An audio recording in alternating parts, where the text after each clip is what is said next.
Welcome to an awesome video where we will discuss some stretches which will help strengthen and lengthen your ankles for just general purpose or for foot lock specifically in jiu-jitsu or grappling. So let's look at a few of them. First and foremost, thunderbolt pose, right? With your hips above your heels.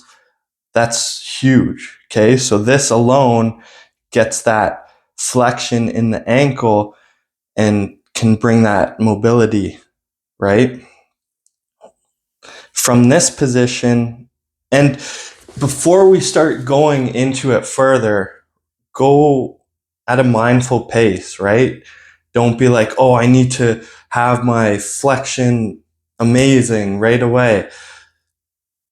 This takes people years, months to gain and get that mobility, that strength, right? So if you try to speed it up, it can lead to injury. So be mindful. We're working with precious, careful joints. So that's one, okay? The other is starting to press into the floor and then you're leaning back. So my hands are coming behind me and then I pick up my knees and there's pressure on the top of my foot and then it's going into the shin. So going to your edge. So that's another one, right? I like this one a lot. And then you go down, you come up, hold it for like 5 seconds.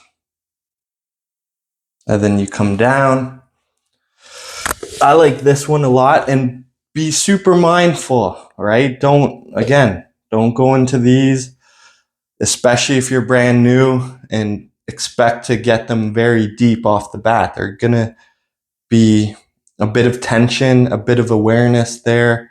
So hold back, know your edges, and play within it. So you cross your left ankle on top of your right, and you're sitting back on top of them like that. Sit back for whatever your edge is today. This really puts pressure on your Achilles and the back tendon of the bottom leg. So if right in jiu-jitsu, the ankle lock, Achilles lock, that same pressure you're creating with that top leg.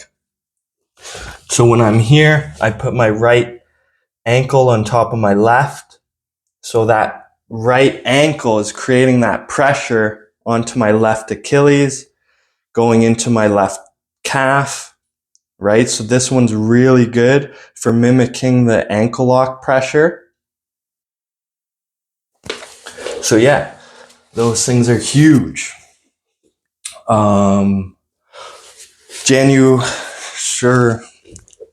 Sirsasana. So you're here. That's a normal one. When you look at B, we're starting to bring the heel in towards the anal section, right? Like that. And then the sole of the foot is along the hamstring. So that's another thing people don't talk about, is when the heel is towards the anal or sphincter muscle more, it gets that bonda to engage and retract a bit. So that is a good thing for this pose as well. But since you're on the top edge of your foot, that top edge of your foot is creating some flexion for your foot for certain ankle locks. And yeah, you do both sides. So bringing that heel in towards, right, the anus. Let's just be very direct. And then sole of the foot underneath your hamstring. Nice and bright with your heart. And then you fold from here. I like this next one. So you're on your toes and you bring your heels together. So basically, you're doing your best to get like your soles of your feet to meet one another. Find your balance. Make sure your pinky toes are engaged with the floor. And then bring your hands in towards your chest. Nice and bright. I like this one a lot. Works your balance too. And yeah, of course, there's so many, not so many, but other ones I'm not showing, which will help. But the last one for today is when you're up into crescent pose. So like here, your hands would be up. Just mindfully coming on the top edge of your foot. But be mindful, there's a lot of pressure on the top edge of the foot. So if you're just dumping all the weight back there, you're going to toe hold yourself and really have injury to that ankle. So if your core strength isn't there, you don't have the balance, first of all, don't do any of these, really. Just stick with your seated ones, but have your base practice down. Like for the last one, if you don't have balance in the standing poses, well, sure of hell, like you don't want that back top of your foot down. If you don't have balance, now you're going to dump all your weight back there and have injury. So, as I said, be super mindful.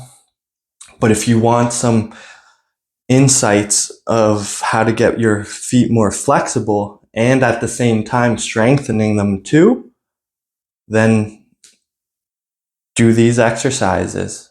And yeah, you don't want just a whole bunch of flexibility. Flexibility without strength has no integrity, and you're just going to pop and snap your muscles, your joints, right? So have that strength behind it to bring the integrity in those flex positions. Hope you find value in this video. Please like, comment, and share. And I will see you next time for the next video.